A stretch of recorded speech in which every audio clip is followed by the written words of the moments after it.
Okay. Onto road user charges. So if that comes into place in 2027, or it might even come in earlier if you hit your targets, do you intend to introduce road user charging for all new vehicles at the same time?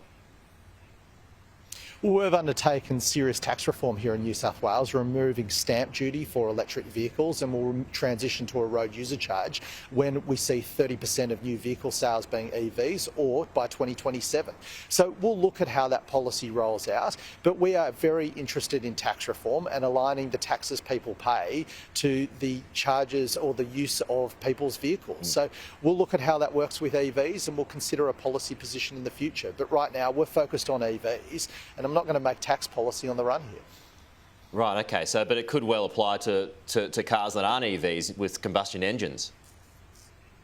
Well, what we're focused on is EVs, Peter. We're not talking about moving to road user charges for combustion engine vehicles.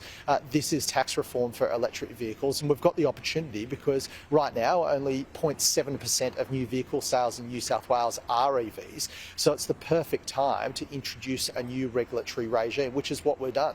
But we see that as a result of our policies that over 50% of new vehicles sold in New South Wales will be EVs by 2030. So now is exactly the time to be introducing tax reform for this new technology. Okay, just finally, I've got to get your view on the Nats leadership change this week, Minister. What do you think that means for the federal climate policy?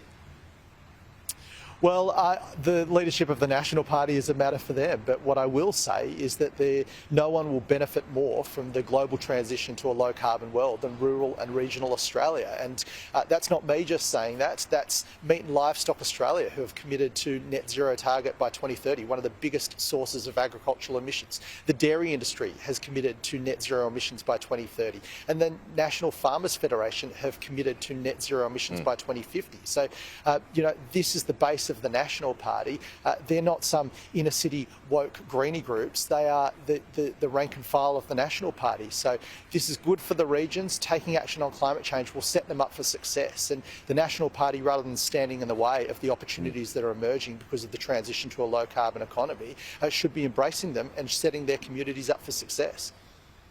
Any thoughts on the new leader? Well, Barnaby Joyce is a colourful character. He's a great champion for rural and regional Australia, and that's why I'd hope that Barnaby Joyce would be looking to set the regions up for success as the world transitions to a low-carbon economy.